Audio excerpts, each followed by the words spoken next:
The techniques and hacks displayed in this program are done by professionals under controlled conditions. Attempt at your own risk. You can't outrun a tornado, and you can't outdrive it either. If you don't have time to get indoors, your best bet is to find the lowest area possible. During a tornado, trees and cars will be whipped right up, turning them into dangerous projectiles. This is why you don't stay in your car. By definition, emergencies happen when you don't expect them. Cut off from power, no water, limited resources. And the knowledge I have might just save your life. I'm Brian Brushwood, and I've picked up the tools of scientists and spies, of criminals and con artists.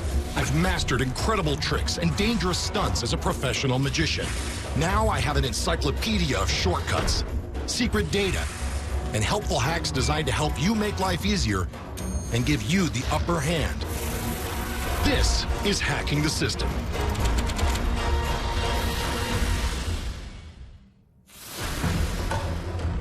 For the vast majority of us, it's not a question of if, but when disaster touches our lives. Earthquakes, tsunamis, hurricanes, even a terrorist attack can keep you cut off for days at a time.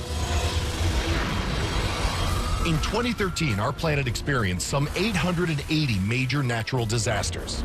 According to estimates, the damages for those catastrophes totaled $125 billion and took the lives of nearly 20,000 individuals. Now, there's no alternative for planning ahead, but if you do find yourself in a disaster that you didn't prepare for, there are plenty of hacks you can perform around the house to help keep you and your family alive. Knowing how to make the most out of what you have at hand can mean the difference between life and death when catastrophe strikes. I'm in this typical suburban home, and for the next few days, I'm going to deal with this emergency situation using only stuff that's already on hand. This house and its contents will be my lifeline. When you're in an emergency situation, you have to prioritize your needs. The rule of 3 helps you make these decisions. Your body can survive without oxygen for about 3 minutes. You could live 3 hours in extreme weather without shelter. You could go 3 days without water and 3 weeks without food. When you remember this rule, you'll know where to focus your resources during a crisis. Well, it's already dark, so my top priority is finding a source of light. Speaking of which, if you've been hit with a tornado or an earthquake, make sure you do not strike a match until you check for a gas leak. Oftentimes, the gas lines get damaged. And something tells me this rinky-dink guy is not gonna cut it for the night. Luckily, in the pantry are the parts for a longer-term solution. Perfect. Sardines. Personally, I hate them, but they're packed in fish oil, which means we can make a long-burning oil lamp. Just by cracking this open a bit, and we just need a wicking. There we go. I'm gonna take this piece of cotton wick straight off of that mop. I'm gonna mush it down, get that oil all over it. And yeah! The whole house is gonna smell terrible, but at least we'll have light throughout the night. Speaking of light, here's something interesting. Which fruit can be used to power an LED light? Is it a coconut, a dragon fruit, or a lemon? The answer is a lemon. Citrus fruits generate their own electron-producing acids that can actually be used to power LEDs.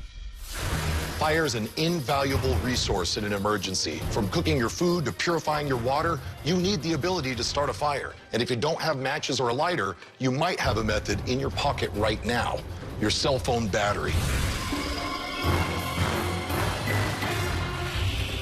Remove your cell phone battery, and you're going to touch these terminals to some steel wool. It should give you a spark. If your cell phone doesn't have a removable battery, check your junk drawer. You might have a 9-volt, which will work even better.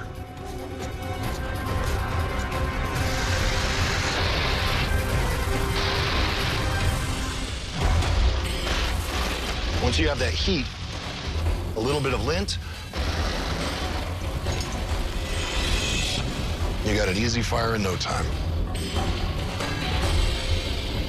Starting a fire is useful, but if the temperature's dropping, you might need to safely contain that fire to keep warm. In this case, we got a couple of paint cans. Make sure one is small enough to fit inside the other, a bottle of isopropyl alcohol, and of course, toilet paper. We're gonna start by taking the tube out of the toilet paper, and this gives us one giant cotton sponge that we could wedge inside the smaller of the two cans. Here's the crazy part. Once you light it, it's not the toilet paper that's gonna burn. The toilet paper is there just to act as a wick. Now we'll pour this entire bottle of alcohol in there, and it should soak it up almost as fast as you could pour it. Finally, take the smaller can, put it inside the bigger can, and light it. It's not exactly a bonfire, but it's portable, it'll keep you warm, and it can burn for up to 5 hours. Make sure you don't leave it unsupervised. And to regulate the oxygen flow, you could place the lid on, or you could put the flame out entirely just by covering it up.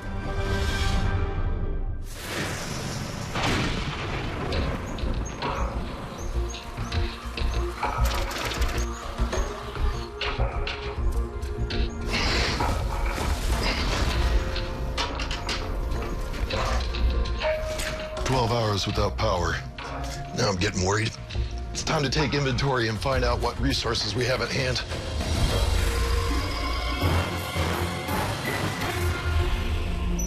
Well, this isn't good. In a major disaster, your supply of clean water could be cut off. Obviously, water is essential to survival, and we need about a half gallon per day to survive. By the rule of 3, after 3 days without water, you risk serious injury or death. Finding clean water just became my #1 priority. It may seem gross, but the water inside the tank of your toilet can be totally safe to drink, as long as it's clear and there's no cleaning chemicals in it. A toilet can have up to 5 gallons of water in it, enough to keep somebody hydrated for a full week. Since I have no idea how long I'll be without water, it's important to collect more before my situation goes from bad to worse. So I've started to collect water from the trees. Trees transpire water. It evaporates right out of their leaves. By tying a bag tightly around a branch, you could collect a few ounces of water a day. This water could be filtered, and the best part, you could do it day after day, and it won't hurt the trees.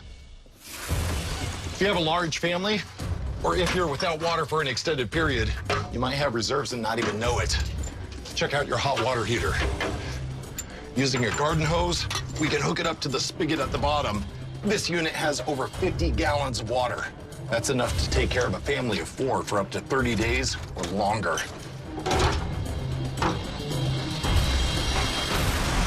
Woo! That's 50 gallons of crisp, clean, life-saving water. But say you have a modern water heater that doesn't contain water, then what? When water is scarce and you're in an extreme emergency, can you and should you drink your own urine? It's the classic survivalist question. In an extreme emergency, can you and should you drink your own urine? The answer is yes and no. If you're truly desperate, it'll buy you a day or two. But remember, while urine is 95% water, it's also 5% waste. After just a few days of returning the waste your body's trying to excrete back into your system, you can develop symptoms similar to kidney failure.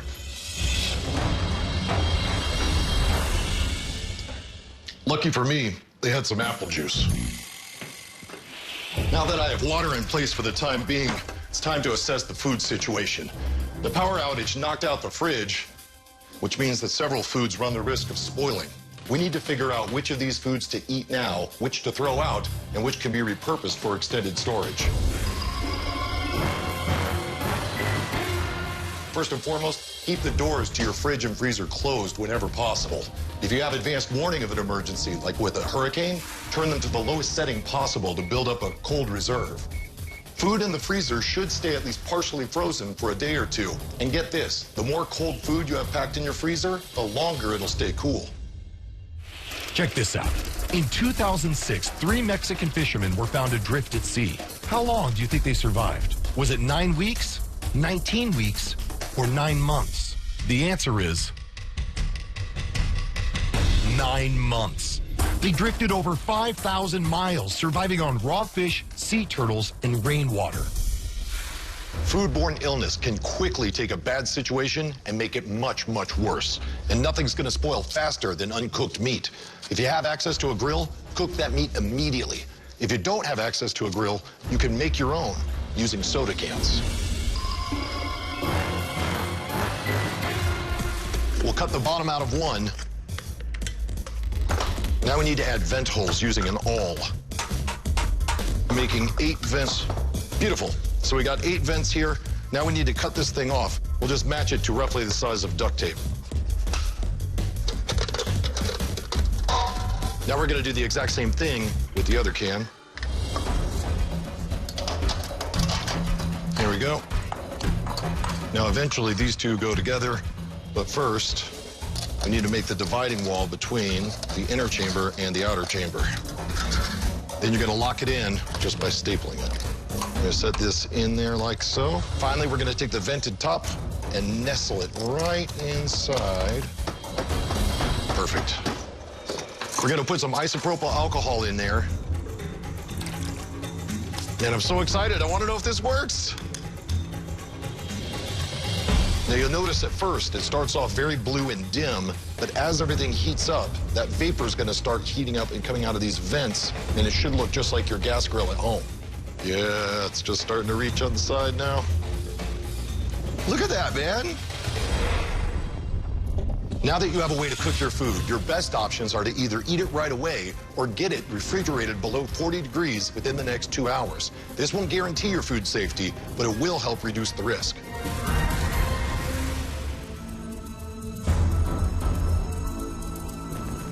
A power outage starts a ticking clock on your dairy items as well. There's not much you could do about the milk or the cottage cheese, short of wolfing them down. But you can preserve some of your cheese for later by dipping them in wax. You don't even need special wax. You can use unscented candles, or I'm melting down crayons. Be extremely careful around the hot wax. It splashes easily, and it'll stick to your skin. Now that it's sealed in wax, I've extended the life of this cheese. If I did my job right, it can last for years without spoiling. Good cheese can last a long time. But what's the longest period of time that cheese has aged? Is it 3,600 years, 103 years, or 13 years? The answer is 3,600 years. Researchers identified clumps of cheese on top of a mummy buried in a Chinese sand dune. Unfortunately, they didn't find any crackers to go with the oldest cheese in history.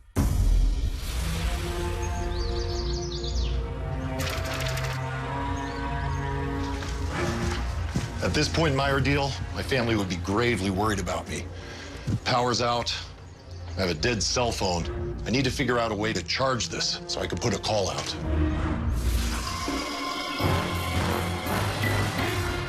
There's a bunch of different options to charge your phone during a power outage, but the best one is sitting in your driveway.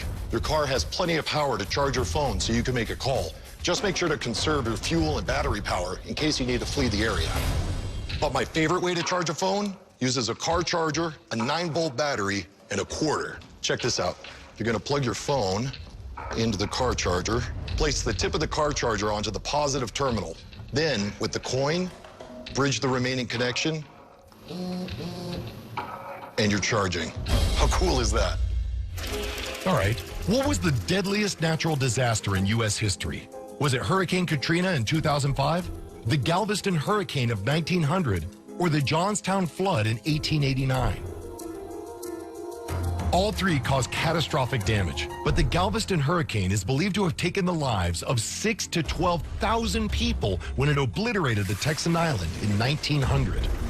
There's just no containing the power of Mother Nature. 2 days of being virtually cut off from society. Fortunately, I found water and was able to extend my food supply, but some of it's already starting to spoil. This is exactly the kind of situation where you need to consider the possibility of leaving the safety of your house.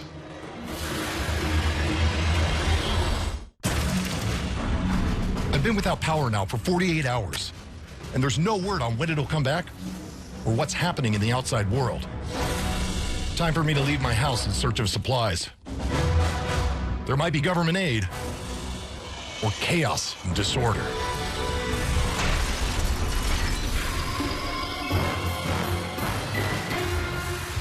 there's a run on supplies, you might be looking at civil unrest, and the authorities might need to control the masses. We're talking tear gas, pepper spray, smoke bombs. Amazingly, though, you can build your own protective mask using little more than 2-liter bottles.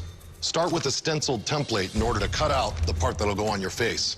Then you're gonna line the sides with foam and duct tape. This will make it more comfortable and give a tighter seal. Next up, we'll do the filter. For the housing, I took an old soda can and poked a bunch of holes in it. On top of that, just put 2 or 3 cotton pads.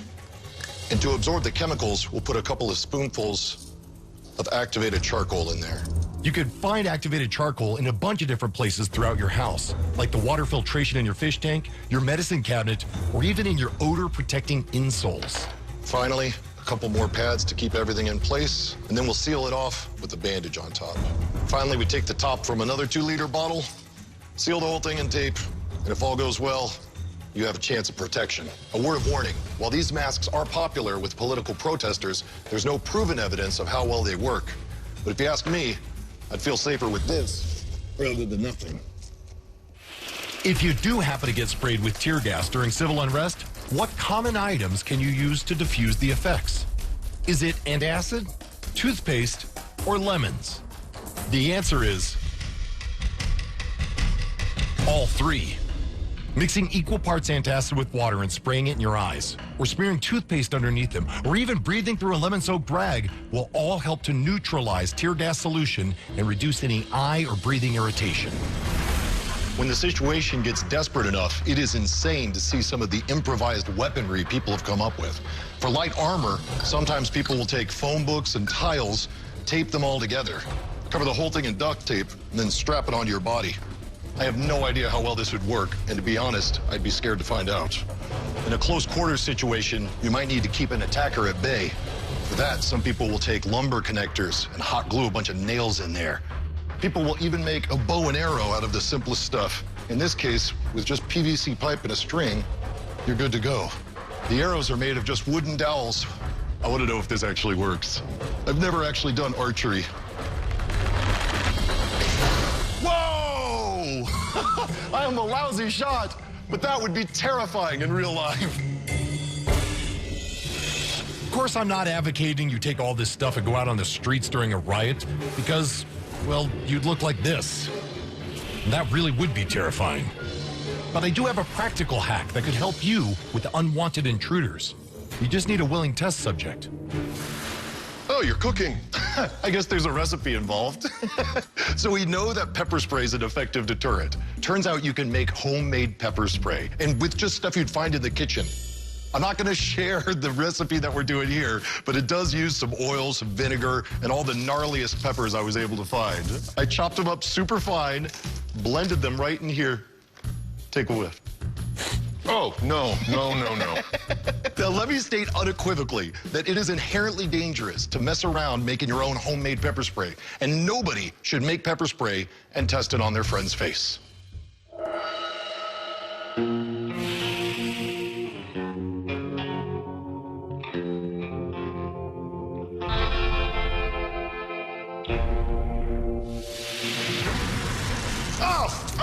Oh! It's not as bad. Oh, it's sneaking up now. They say that if you get pepper sprayed, you should remain calm, get the fresh air, and you have to wash out your eyes, nose, and nose. God, I can't even talk. And wash out your eyes, nose, and mouth with fresh water. Oh, let's never do that again. Agreed. You can see what just that little bit did. This is not something to mess around with. If you can stay in a place where people will know where to find you, that might be the safest thing to do. But how will they know that you're there? Here's a hack that'll help you alert them to your whereabouts using stuff you'd find around the house. We're gonna make homemade smoke flares.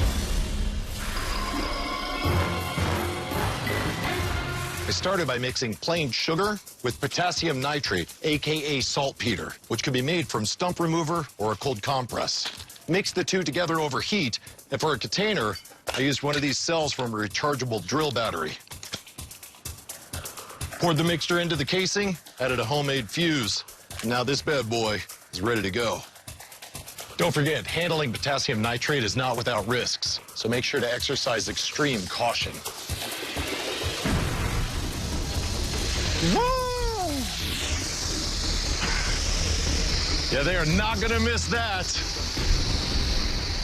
Here's a disaster that was hard to miss. How many people were affected by the biggest power outage in recent history? Was it 6 million, 60 million, or 600 million?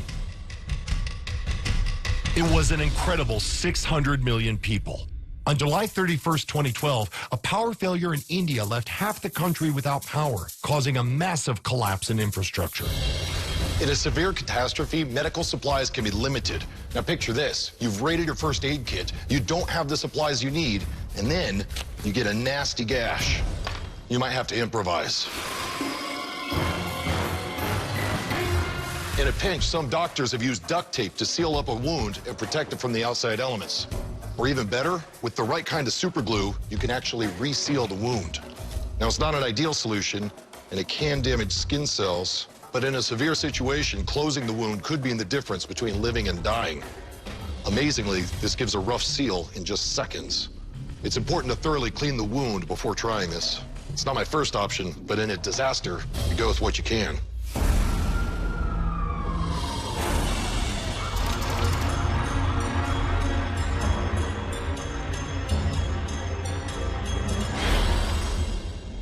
Hallelujah!